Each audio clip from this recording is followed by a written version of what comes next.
Period के बाद कब प्रेगनेंसी रुकती है। बहुत सारी ऐसी महिलाएं हैं जो कि काफ़ी दिनों से बेबी कंसीव करना चाहती हैं। उनके घर में लगातार ये चीज़ें बहुत ही ज़्यादा कंप्लेन आ रही है, शादी को इतने साल हो गए, इतने महीने हो गए, फिर भी कंसीव नहीं हो रहा है। तो कई बार क्या होता है कि रिलेशन प्लान करना ही आपकी बेबी को कंसीव नहीं कराता है, बल्कि सही टाइमिंग पे अगर आप रिलेशन प्लान करते हैं तो उसका बहुत ही ज़्यादा महत्व होता है। क्योंकि अगर आप सही टाइमिंग मेंटेन नहीं करिएगा तो उससे आपका गर्भधारण नहीं होगा। अब जैसे कि बहुत बार रिकमेंड किया जाता है कि रात में बिल्कुल रात का खाना आपको बहुत ही हल्का करना चाहिए, और उसकी टाइमिंग का इम्पॉर्टेंस होता है कि जो भी भोजन आप लेते हैं उसकी परफेक्ट टाइम होती है, उसी तरह से आपके बाकी चीज़ों की भी टाइमिंग होती है।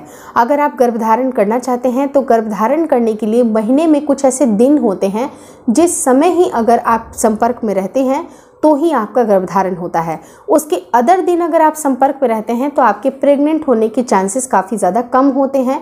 अगर प्रेगनेंसी रुक भी जाती है, क्योंकि अगर अंडा मौजूद है और उस टाइम पे अगर आपका ओव्यूलेशन लेट हुआ है तो वो बात अलग है, लेकिन नेचुरल तरीके से और सही टाइमिंग में सिर्फ और सिर्फ फर्टाइल विंडोज़ में ही आपको रिलेशन प्लान करना चाहिए।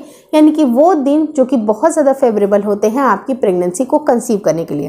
तो आज इस वीडियो में कंप्लीट जानकारी देने वाली हूँ कि कौन सा वो फेवरेबल कंडीशन है और कब कब महिलाओं को रिलेशन प्लान करना चाहिए, पुरुषों को क्या क्या चीज़ें करनी चाहिए, सब के बारे में एक डिटेल नॉलेज दी है मैंने।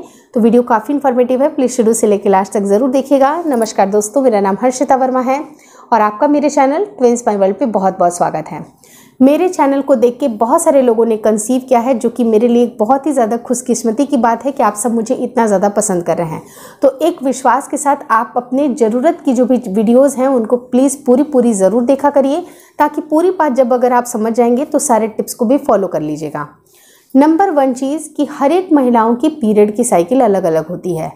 बहुत सारी महिलाएं होती हैं जिनके पीरियड्स काफ़ी जल्दी आ जाते हैं, किसी के लेट से आते हैं, किसी को 35-40 दिन भी लग जाता है, किसी को 50 दिन भी लग जाता है।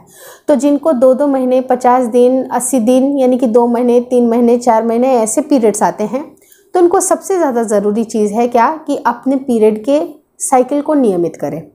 आपकी 28 से 30 दिन की साइकिल होनी चाहिए, और ऐसी होनी चाहिए आपकी पीरियड साइकिल जो खुद ब खुद आपको ब्लीडिंग आए। ऐसा बिल्कुल नहीं होना चाहिए कि आप दवाइयाँ जब खाते हो तभी आपका पीरियड हो। यानी कि अगर आप दवाइयों के ऊपर पूरी तरह से डिपेंडेंट हैं तो आप डॉक्टर से मिलिए, डॉक्टर से इलाज कराइए, आप अपने लाइफ स्टाइल में बदलाव रखिए और सकारात्मक सोचिए। और कुछ ऐसी खान पान वाली भी चीज़ें होती हैं जो कि ऑलरेडी मैंने अपने चैनल पे बताया है कि किस तरह आप अपने पीरियड के साइकिल को बराबर कर सकते हैं। तो आप पहले अपने पीरियड के साइकिल के ऊपर काम करना शुरू कर दीजिए। अब अगर आपका पीरियड का साइकिल बिल्कुल नियमित हो गया है, मान लीजिए कि 35 दिन पे ही अगर रेगुलर पीरियड्स आ रहे हैं, तब भी आप अपने पीरियड को बिल्कुल रेगुलर मान सकते हैं। कोई ज़रूरी नहीं है कि 28 दिन के 28 दिन ही आए। कई बार क्या होता है कि 35 दिन पे अगर पीरियड भी आ रहे हैं तो वो बिल्कुल नॉर्मल है। तो यही जो 28 दिन, 30 दिन, 35 दिन अगर आपके पीरियड साइकिल बिल्कुल नॉर्मल हो गए हैं तो 4 से 5 महीने अपने साइकिल को देखिए। क्या खुल करके पीरियड आ रहे हैं, पीरियड का ब्लड कैसा है, कोई फाउल स्मेल तो नहीं है, शरीर में कोई तकलीफ तो नहीं है, कहीं कोई ऐसी परेशानी तो नहीं है, बहुत ज़्यादा मूड स्विंग्स तो नहीं है, चिड़चिड़ाहट तो नहीं हो रही है, यानी कि ओवरऑल अगर आपका हार्मोन बिल्कुल संतुलित है, तब आपकी गर्भधारण होने के चांसेस कई ज़्यादा गुना बढ़ जाते हैं। अब रही बात कि प्रेगनेंसी कंसीव करने के लिए उन खास दिनों का कैसे पता करें। तो सबसे पहले जो आपका मेंस्ट्रुएशन साइकिल है, 4 महीने की साइकिल को आपको नोटिस करना है। मान लीजिए कि 1 महीने में आपका 30 दिन पे पीरियड आया, फिर अगले महीने 32 दिन पे पीरियड आया, फिर कई बार 28 दिन पे पीरियड आ गया। यानी कि जब आपको पूरा ये 3 से 4 महीना आपको नोटिस करना है और ये देखना है कि ऑन एन एवरेज क्या निकल के आता है।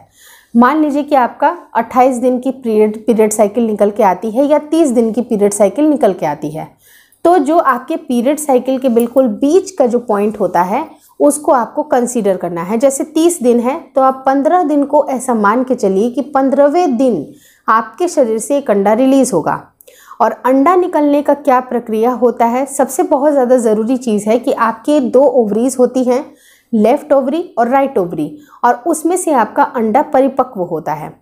ये जब परिपक्व होता है वो ही फर्टिलाइजेशन के लिए रेडी होता है, क्योंकि जितने भी छोटे छोटे अंडे हैं, जो फॉलिकल है, वो इतने बड़े हुए ही नहीं है जिसका फर्टिलाइजेशन हो सके। सिर्फ एक अंडा मैच्योर होता है, बड़ा होता है, परिपक्व होता है, और वही वो इस मासिक चक्र में रिलीज़ होता है। जब वो रिलीज़ होगा तो उसके 2 दिन 3 दिन पहले और 2 दिन 3 दिन के बाद तक आपके बच्चेदानी की ओपनिंग होती है। ओपनिंग धीरे धीरे धीरे धीरे खुलती है और जिस दिन अंडा पूरी तरह से निकलता है उस दिन वो अपने पूरे साइज़ में होता है, बहुत बड़ा होता है, मतलब कि थोड़ा ही सा, मतलब अपने पूरे साइज़ में होता है। होता तो वो mm में ही है, यानी कि बहुत ही हल्की सी वो ओपनिंग होती है, लेकिन वो अपने पूरे साइज़ में होता है। और वही वो सटीक समय है जिस समय जो मेल के सेल्स हैं उनको काफ़ी आसानी मिलती है ताकि उस अंडे तक वो पहुंच जाए और फर्टिलाइजेशन का काम शुरू कर दें। सबसे पहले जो ज़रूरी चीज़ क्या होती है कि जब भी अगर आपका ओव्यूलेशन यानी कि जब भी अंडोत्सर्जन की बात होती है, जब भी अंडा आपका रिलीज़ होता है, उसके 2-3 दिन पहले से कुछ शरीर में आपके बदलाव आएंगे। वो बदलाव हो सकते हैं, आपकी बॉडी का टेम्परेचर थोड़ा सा बढ़ जाएगा, आपको हल्की सी बॉडी में गर्माहट महसूस होगी। ऐसा मत समझिएगा कि आपको फीवर है, गर्माहट लगेगी, मूड काफ़ी अच्छा हो जाएगा, खुशनुमा लगेगा, आप एनर्जेटिक फील कर सकती हैं। लेकिन आपके शरीर में कुछ ऐसे डिस्चार्जेस भी आएंगे जो कि बिल्कुल हल्के पतले द्रव्य जैसे होंगे, एकदम क्लियर डिस्चार्ज होगा, चिपचिपा डिस्चार्ज होगा, जिसमें किसी तरह के फाउल या गंदे स्मेल आपको नहीं महसूस होंगे। वही वो सटीक समय है अगर आप रिलेशन प्लान करना उस दिन से ही शुरू करते हैं। अगर 11वें दिन आपको ये चीज़ें फील हो जाती हैं, 11वें के नाइट से आपको शुरुआत करनी है, तब तक करनी है जब तक कि आपका अंडा निकल जाता है। और निकलने के बाद तक भी 2 से 3 दिन के बाद तक भी आपको रिलेशन ज़रूर प्लान करना चाहिए, क्योंकि एग्जैक्ट निकलने के समय आपको नहीं पता होती है। तो अगर अंडा बाद में भी रिलीज़ हुआ तो मेल के सेल्स अगर मौजूद रहेंगे तो वो फर्टिलाइजेशन के लिए काफ़ी ज़्यादा तैयार रहेंगे और आपका गर्भधारण होने की संभावनाएं काफ़ी ज़्यादा बढ़ जाएगी। तो ऐसे केस में आपको 11वें तारीख को भी आप ट्राई कर सकते हैं, 12वें को भी कर सकते हैं, 13वें को भी कर सकते हैं। और इस टाइम पे ये जो 4 से 5 दिन 6 दिन जो है वो आपके लिए बहुत इंपॉर्टेंट है। सिर्फ इसी ड्यूरेशन में आपको रिलेशन प्लान करना है। लेकिन सबसे ज़्यादा बेहतर चीज़ जो कि रिकमेंड की जाती है वो होती है 10वें दिन से 20वें दिन। 10वें दिन से 20वें दिन। लेकिन आप बोलोगे कि 10 दिन लगातार क्या रिलेशन नहीं प्लान करते रहेंगे, तो जी नहीं, आप ऑल्टरनेट बेसिस पे भी कर सकते हैं, यानी एक दिन छोड़ के एक दिन।